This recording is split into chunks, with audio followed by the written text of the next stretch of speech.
Olá pessoal, espero que estejam todos bem. Hoje vamos iniciar mais uma aula da disciplina Instalações Elétricas para o curso técnico em Eletromecânica.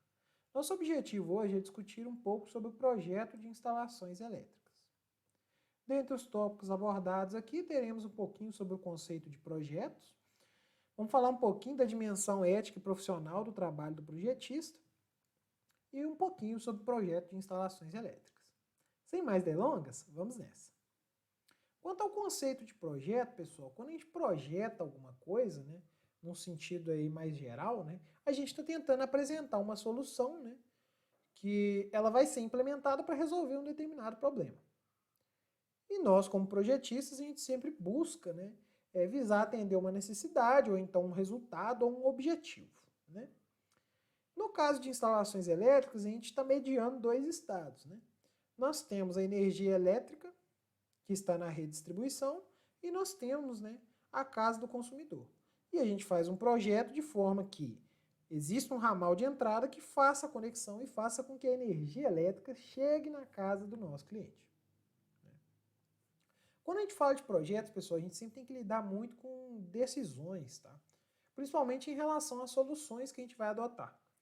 Então nem sempre tem uma única solução. Por exemplo, você pode fazer diferentes traçados dos eletrodutos na sua instalação. E aí você vai ter que examinar de todas as possibilidades qual que seria a que, por exemplo, né, te daria o melhor resultado, dado uma certa métrica. Essa escolha, pessoal, ela nem sempre é tranquila. Muitas vezes ela não é direta e ela não é, inquestionável.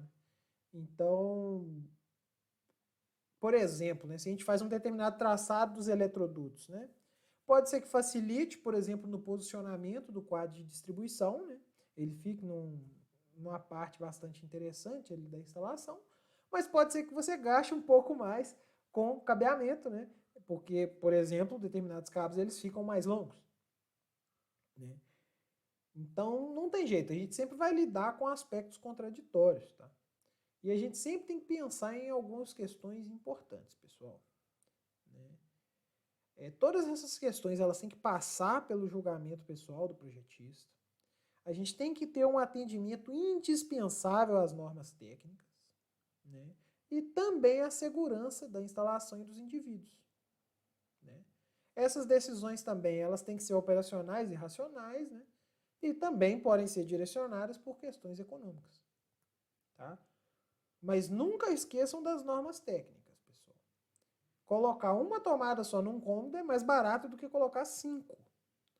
Mas a norma técnica tem uma razão para pedir que você coloque 5 tomadas naquele cômodo. Ela quer evitar que o usuário improvise e coloque, por exemplo, vários benjamins lá e, inevitavelmente, ocasione, por exemplo, um incêndio na instalação dele, né? Então, sempre tenha o respaldo, né? Pense sempre em seguir as normas técnicas. Algumas características de um projeto, pessoal. Geralmente ele é dinâmico, então ele vai ganhando forma à medida, né? Que você vai conversando, por exemplo, com o seu cliente, né? Ele vai te dando feedbacks, né? Esse processo de revisão, né?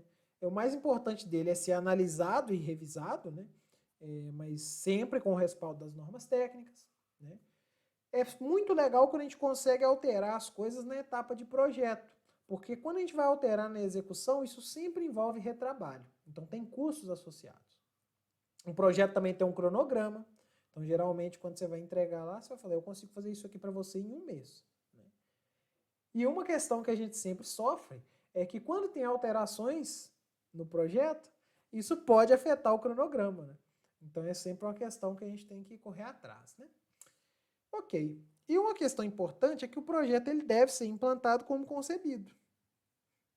Porque senão, por que você estaria fazendo um projeto, não é verdade? Ok. Quando a gente fala do projeto de instalações elétricas, tá? O que a gente está fazendo no final das contas, né, é fazer uma previsão escrita da instalação, documentar a instalação, com todos os seus detalhes, localização dos pontos de utilização, por exemplo, das tomadas, das caixas de derivação e passagem, o trajeto que os condutores vão fazer, né? Onde estão os comandos, os dispositivos de proteção, de manobra, a divisão dos circuitos da instalação, a carga de cada circuito, carga total. Então, tudo isso, né, está incluído dentro do projeto de instalações elétricas de uma localidade, né? Então, nossa finalidade aqui é quantificar, determinar os tipos e localizar esses pontos de utilização. Definir essa trajetória, definir a localização do dispositivo de proteção e tudo mais. Então, isso é que engloba, né, o projeto de instalações elétricas. E qual que é a importância desse projeto, né? Bem, esse projeto ele garante, né, que a gente tenha sido realizado corretamente, né, a transferência da energia da fonte para os pontos de utilização, assim, por exemplo, para as tomadas, para a iluminação, para os motores. E tendo qualidade e segurança, pessoal. São duas questões importantes, né? Porque a eletricidade, né, pode sim causar morte, né? Então, seja por questões de choques elétricos ou seja por incêndios, né? Além disso, o projeto facilita em muita manutenção. Então, se você precisa fazer alguma manutenção na sua instalação elétrica, fica muito mais fácil você ter um projeto. E tem vários tipos de projeto. Tem os projetos residenciais, comerciais e os projetos industriais de instalações elétricas.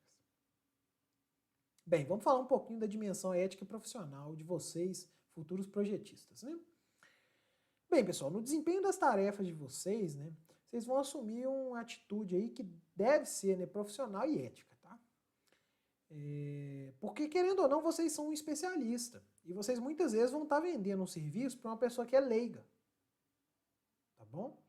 Então, é muito importante você ter em mente, né, que o seu trabalho é importantíssimo porque você está tentando resolver problemas complexos, né, fornecendo soluções ali para os seus clientes. Mas também você não quer, né, colocar ou afetar a qualidade de vida do seu cliente.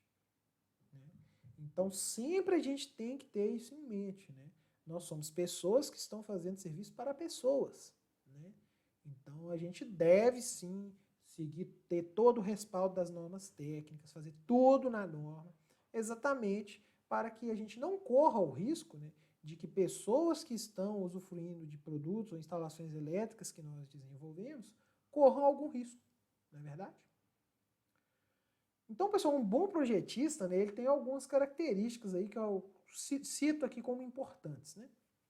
Então, sempre um desejo aí de levar a sua solução ali, chegar até o fim, né? Mas levando aquela solução, né, ao sucesso, né? A disposição de inovar sempre, então não ficar preso sempre a velhos conceitos, mas sempre talvez estar aberto a pensar de uma forma diferente, né? Ter companheirismo, solidariedade com seus colegas de trabalho, né? Acompanhar a execução, a implantação, a execução do projeto que você realizou, exatamente para você ter certeza que vai ficar tudo de acordo com o que foi feito no projeto. Né? Você tem que ter responsabilidade profissional quando, por exemplo, você está lidando com outras empresas, né? E você faz, por exemplo, algum acordo de confidencialidade, ou seja, tem coisas que você não pode divulgar, né, do seu trabalho que foi feito, né? Então, seguir a isso, né, é uma postura muito importante aí do projetista, né? E, logicamente, ter a perspectiva de que, no final do dia, a gente está gerando soluções para pessoas, né? E, por esse motivo, a gente tem que garantir que as nossas soluções, né, elas não vão colocar essas pessoas, por exemplo, em risco, né? Quanto a essa questão de responsabilidade, pessoal, isso aí é formalizado legalmente no ato de um projeto elétrico por meio da ART, que é a anotação de responsabilidade técnica, né? Isso aí geralmente é gerado pelos conselhos, né, de classe. Então tem o CFT, que seria o Conselho dos Técnicos Industriais, né? E a gente tem o CREA, que ele atua na área de engenharia, né? E quais que são os objetivos, né, da ART? Né? A ART ela é um documento que ela descreve basicamente, né, o serviço que está sendo feito, para quem está sendo prestado, e principalmente, né, ela atribui responsabilidade ao projetista. Então você tem um documento, né, que diz que você foi responsável e você garante, por exemplo, que aquela instalação elétrica que você executou, ela é segura. Tá? E se porventura acontecer algum problema naquela instalação de cunho, por exemplo, de um curto-circuito ou coisa do tipo, e que seja provado que isso foi um erro de projeto, você sim pode ser responsabilizado. Né? Então a RT ela tem alguns objetivos, né? São vários, na verdade, né? Estou citando alguns deles aqui. Por exemplo, ela garante a qualidade do serviço. Então você não vai querer fazer qualquer serviço se tem uma RT, né? Tem uma anotação de responsabilidade, né? Formação de currículo. Então, geralmente a RT, né, ela prova o know-how que você tem, né? Quando, por exemplo, vai tentar uma vaga de emprego. Você monta um acervo técnico de uma empresa que, por exemplo, durante licitações, uma empresa que vai fazer uma subestação, ela tem que provar que ela já fez outras subestações. Então a RT, ela é um documento que consegue provar isso. Tem a garantia de mercado de trabalho para os projetistas, né? A garantia de honorários, né? Como eu falei, participação de licitações. Aposentadoria, porque ela comprova a atuação no ramo, né? Salário mínimo profissional e delimitação da responsabilidade profissional. Por que é importante a delimitação, né? Porque muitas vezes, pessoal, quando você pega, por exemplo, uma obra, né, tem a parte elétrica e tem a parte civil, né? Vamos supor que um engenheiro faz a parte civil e o outro faz a parte elétrica, né? Aí o prédio cai. E aí descobre-se que esse prédio caiu porque, na verdade, teve um curto-circuito. Esse curto-circuito, né, ocasionou um incêndio, né? E esse incêndio, né, eventualmente derrubou o prédio. E que esse curto-circuito ele foi causado por um eventual erro de projeto, tá bom? Então, provavelmente, quem vai ser responsabilizado seria o engenheiro eletricista, que fez o projeto elétrico, pelo fato disso ter sido a causa do acidente. Né? Então, essa seria aí essa delimitação de responsabilidade profissional. Né?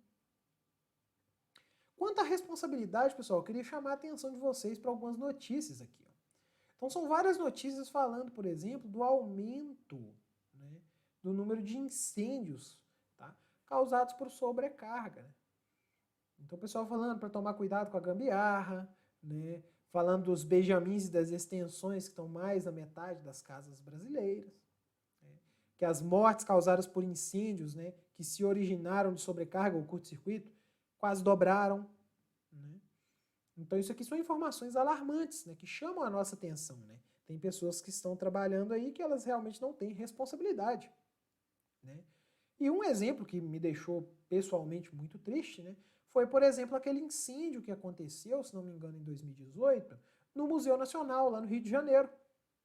E depois de um laudo, identificaram que esse museu ele pegou fogo, né, porque não havia disjuntor individualizado para usar condicionados e não possuía aterramento. Então são coisas que a norma exige, são coisas que é a maneira correta de ser feita, e por não ter sido feito, perdeu-se milhares de obras de arte lá, o custo é inestimável, né, do que se perdeu durante esse incêndio lá no Museu Nacional. Né. Para alarmar vocês ainda mais, eu trouxe aqui alguns dados da Abracopel, né, que ela faz um trabalho muito interessante da parte de segurança, né, de chamar atenção para os riscos da eletricidade. Né, e eles têm um documento que eles lançam todo ano, que tem aqui os dados, né, associados aos acidentes, tá, de origem elétrica. Então temos acidentes aqui, ó, tiveram mais de 1.600 acidentes, né? 56% associado a choque elétrico, tá? Não necessariamente com vítima fatal, a gente vai ver esses números daqui a pouco. Mas 39% desses acidentes culminaram em incêndios, pessoal. Tá? E como que esse incêndio geralmente ele acontece aqui? Né? Geralmente ele nasce de uma sobrecarga, tá? Ele nasce de uma sobrecarga e muitas vezes porque o nosso usuário, né, por não ter uma instalação elétrica adequada, começa a improvisar, né, construindo esses famosos megazords aí de benjamins. Né? Então, seria um ponto aí a prestar atenção. Né? Aqui a gente tem também, né, os números aqui divididos aqui, por exemplo, por estados, né? E a gente nota aqui que desses incêndios que tiveram, né, 656 incêndios, tiveram 74 mortes, né, causadas por instalações mal projetadas, né, e geralmente isso está, em grande maioria, associado às instalações elétricas internas. Né. Tem problemas em chuveiro, em eletrodomésticos específicos, né, mas muitas vezes isso aqui está associado mesmo ao uso de extensões ou benjamins. Né. Então chama atenção que se a sua instalação tiver o número de tomadas adequado, você não vai precisar ficar montando esses malabarismos, né?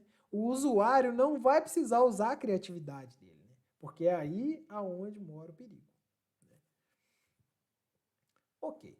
Quanto ao projeto de instalações elétricas, pessoal, geralmente ele tem algumas partes, tá bom? Então geralmente tem uma planta baixa, onde a gente tem um desenho, né, da nossa da residência ou do comércio onde a gente vai fazer o projeto. Né? Tem uma memória de cálculo, onde a gente tem todos os cálculos associados aos dimensionamentos. Diagramas unifilares e multifilares do quadro de medição, do quadro de distribuição de circuitos. Geralmente tem um orçamento. E o memorial descritivo, né, geralmente descreve tudo que tem ali, né, o que está sendo feito. Né? Então, ou é uma instalação nova, ou é uma atualização de uma instalação antiga, né? Para quem que esse serviço está sendo prestado, né? Quais são as características atuais do sistema, quais são as características desejadas para que a gente está tentando, por exemplo, fazer uma modificação de padrão e tudo mais. Né? Então tudo isso vai estar descrito no memorial descritivo. E muitas vezes informações adicionais, como por exemplo justificativa, dentro do memorial descritivo, né? Por que você está pedindo um aumento de carga, por exemplo, ou uma troca de padrão de monofásico para bifásico, né? O cronograma, né? Pode ter alguns detalhes ou umas plantas detalhadas, dependendo do que você estiver trabalhando, né? E tudo mais. Então aqui seria um exemplo de planta baixa, né? Onde a gente tem os traçados dos eletrodutos, né? O posicionamento tanto dos interruptores quanto das tomadas, né? Aqui a gente tem o ramal de ligação, né? Então a gente já discutiu um pouco sobre isso aqui, né? Mas a gente pode continuar a nossa discussão, né? Então aqui a gente tem um ramal de entrada aqui trifásico, tá? Basicamente, né, a gente tem uma conexão com a linha da concessionária, esses cabos vão passar por um disjuntor geral e pelo medidor de energia elétrica. Tem um aterramento, então tem que ter um aterramento aqui com hastes de cobre aqui e tudo mais para esse padrão. E depois, daqui nasce o condutor de aterramento, nasce o condutor de neutro, né, e as fases, né, da nossa instalação. Isso liga, por exemplo, num disjuntor geral, para proteção contra curto-circuito. Tem um disjuntor, tem um DR aqui, né? Que seria diferencial residual, né? Para fazer um IDR, né? Para fazer a proteção contra choque elétrico. E, por exemplo, uns DPS, né? Para fazer a proteção contra descargas atmosféricas. E daqui nasce a nossa instalação. Bem, esse ramal de entrada, né? Geralmente está relacionado com as normas técnicas, né? E, por exemplo, aqui a gente tem da CEMIG, né? Um desenho típico, né? Que especifica como deve ser esse padrão de entrada. Então, dependendo da situação, se ele for aéreo, tem várias formas dele ser feito. Se ele for subterrâneo, também. E isso não necessariamente é igual para todas as concessionárias. Às vezes a Enel tem um padrão diferente da CEMIG, tem um padrão diferente da Energisa, e assim por diante. Já o diagrama multifilar e unifilar, né, geralmente ele é feito no quadro de distribuição, né? Então aqui a gente tem o posicionamento dos elementos de proteção, os disjuntores, né? A gente especifica todas as conexões elétricas aqui, no caso do nosso diagrama multifilar. A gente especifica a potência de cada circuito, a gente especifica as bitolas de cada circuito, esse 4 milímetros quadrados, né? Posso até dar um detalhe aqui para ficar melhor a visualização. Então, 4 milímetros quadrados seria a bitola do condutor, né? 4 milímetros quadrados, tem condutores de 2,5, tem condutor de 1,5. Então, tudo isso vai depender da potência do circuito que você está trabalhando. Tem circuitos reservas, então muitas vezes a gente tem que pensar nesses circuitos reservas, né? Tem um potencial da instalação elétrica se expandir depois. E aqui seria um diagrama unifilar. É a mesma representação, mas aqui a gente representa apenas um cabo, né? Ou o eletroduto, né? E nesse eletroduto a gente tem aqui dentro os cabos, né? E, consequentemente, as mesmas especificações. Então, o circuito, a bitola e tudo mais. Né? Muito legal, né, pessoal? Ok. Quanto à normatização, né? Para instalações elétricas de baixa tensão, a norma que nos orienta é a NBR 5410, né? E nós também temos as normas das concessionárias locais. Então, no caso de Minas Gerais, ou serão as normas da CEMIG ou da Energisa, tá bom? Então, por exemplo, né, tem a norma de distribuição, né, ND 5.1, né, da CEMIC, e tem essa NDU 001 da Energisa. Né? São normas que vocês conseguem acessar online, né, no site da Energisa e da CEMIC, exatamente para ver os requisitos, como são os ramal de entrada, os materiais que têm que ser utilizados, né, como fazer o dimensionamento e tudo mais. Né? Então, a concessionária que fornece isso aí para gente. Ok, alguns critérios aqui, pessoal, de elaboração de projetos de instalações elétricas. Primeiro critério, confiabilidade, pessoal. Atenda às normas técnicas, tá? Porque isso é muito importante para garantir o funcionamento correto e a integridade física do usuário. Então, isso é muito importante. Né? Então, confiabilidade é o primeiro tópico. O segundo tópico é acessibilidade, tá? Pontos de utilização e dispositivos de manobra e proteção devem estar acessíveis. Então, não coloca o quadro de distribuição numa localidade que ele vai ficar escondido, que vai ficar de difícil acesso. Tá? A ideia é que você consiga realizar uma manobra adequada e eventuais manutenções com facilidade. Né? Então, essa é a ideia, né, de ter acessibilidade, né, na sua instalação elétrica.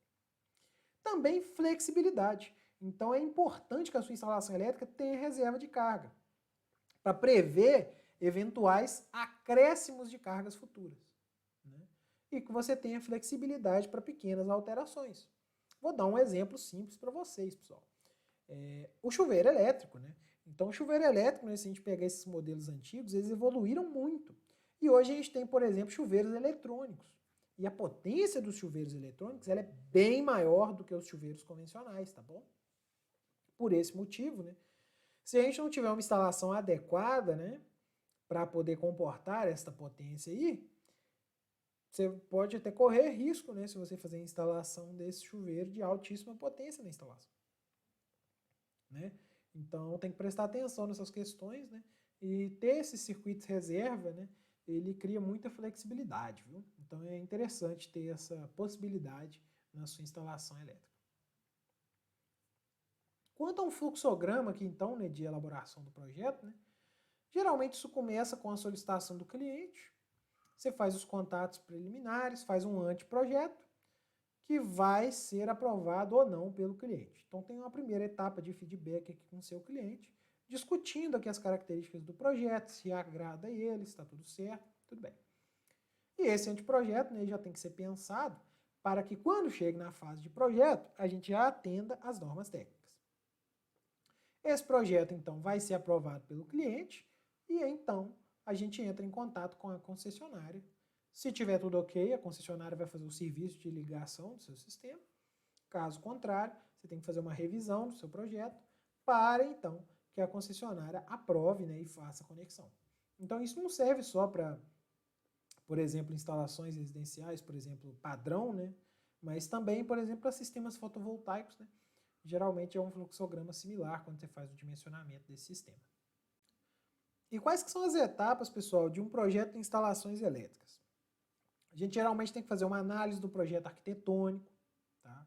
Ver as dimensões dos cômodos, a disposição dos cômodos, fazer uma estimativa, um levantamento de carga elétrica, definir localização de tomada, interruptor, iluminação, equipamento elétrico, quadro de distribuição, dividir a instalação em circuitos, determinando as tensões e o número de fases de cada um, né? Fazer o traçado dos eletrodutos, dos circuitos, fazer o cálculo e dimensionamento dos condutores, eletrodutos, disjuntores, dispositivos de proteção contra choque elétrico, tudo mais.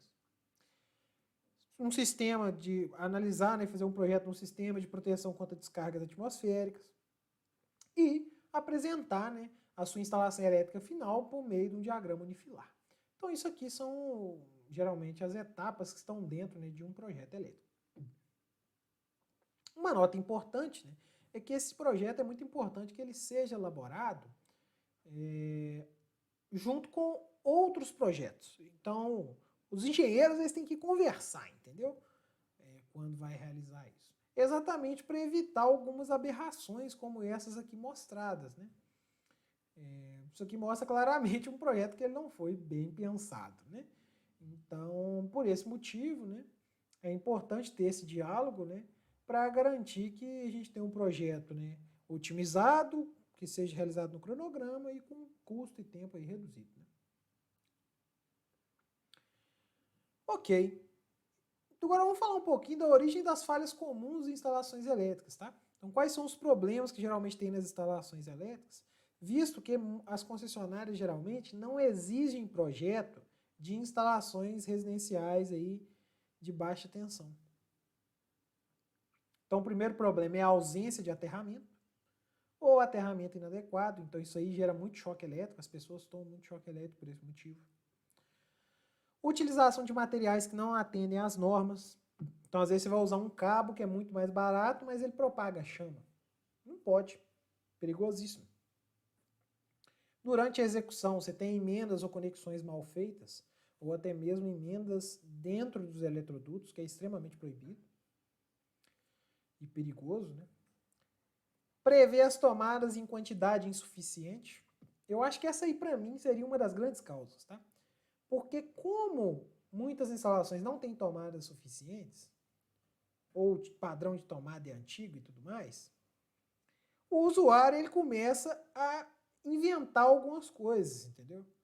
E essas invenções, né, essas aberrações que vocês estão vendo aí nas imagens, né, elas são muito perigosas, tá? Elas são perigosíssimas, né? E isso aí pode tranquilamente causar um incêndio na instalação. Né? Então, às vezes a pessoa pensa que está fazendo um milagre da multiplicação de tomadas. Assim. E não existe isso. O condutor que está ligado ali naquela tomada tem um limite de corrente. Aquela tomada ali até um limite de corrente, por exemplo, 10 amperes. Se você coloca mais do que isso, está correndo risco. Né? E o último ponto, falta de coordenação entre condutores e proteção. Isso aí é aquele famoso caso que se você tomar banho mais do que 15 minutos, o disjuntor desarma. Né? Então esse é um problema clássico. A proteção não está coordenada com os condutores ou a carga é muito grande para a instalação. Né? E, consequentemente, você vai ter problemas relacionados a isso. Né? Outro problema que pode acontecer é você dar um curto-circuito numa tomada e o disjuntor não desarmar. Exatamente porque o disjuntor que está lá, por exemplo, é muito grande, ele não vai nem detectar esse curto-circuito. Né? Então, isso são problemas graves aí das instalações elétricas. E tudo isso pode gerar retrabalho, o design dos dispositivos, aumento do consumo de energia, falta de material, queima de componente, falta de ponto de tomada, aumenta o risco de choque elétrico, aumenta custo, né? A iluminação fica inadequada, pode ocorrer curto-circuitos. Então, vários problemas que podem ser originados aí dessa ausência de projeto. Né? E aqui, pessoal, eu chamo para uma reflexão final, né? Visto que em muitas situações o projeto elétrico ele não é obrigatório, né? Você vai escutar muita gente falando, projeto elétrico é muito caro. Tem pessoas que fazem elétrica sem projeto. Com o projeto a execução sai mais cara. Vai gastar mais material elétrico. Ele faz mais barato. Né? E o que eu gostaria de deixar como mensagem para vocês é que não fiquem escravos dessas frases, tá bom? Vocês vão sempre escutar alguém falando isso, né? Eu já vi pessoas que já perderam clientes exatamente por esse motivo, né? Mas o que eu posso dizer é que se você faz um projeto seguindo ali as normas, faz tudo certinho, com qualidade, você pode ter certeza que a sua duração no mercado ela vai ser muito maior. Né? E a chance de você ser responsabilizado por algum problema que aconteceu em alguma coisa que você montou, ela torna-se praticamente inexistente, porque você tem o respaldo da norma técnica. Né? Então, qualidade não é um ponto ruim de um profissional. Sim, tem que ter qualidade, sim, tem que seguir as normas técnicas. Usar uma tomada é mais barato do que usar 5, mas se a norma fala para usar 5, usa 5. Porque senão o cara vai usar um Benjamin depois e bota fogo na casa dele. Percebe? Então, nós como profissionais aí da eletricidade, nós temos sim que ter essa noção de que nós somos responsáveis por isso. Né? A culpa não é muitas vezes do usuário. O usuário não sabe o que ele está fazendo. Você não pode culpar uma pessoa se ela não sabe o que ela está fazendo. Né? Então o que a gente tem que tentar fazer é fazer um bom projeto para que ela não comece a ter pensamentos criativos nesse sentido. Né? Então, pessoal, essa é uma questão muito séria. Né? Espero que tenha ficado claro aí. Neste ponto, pessoal, agradeço muito a atenção de vocês e até nosso próximo vídeo.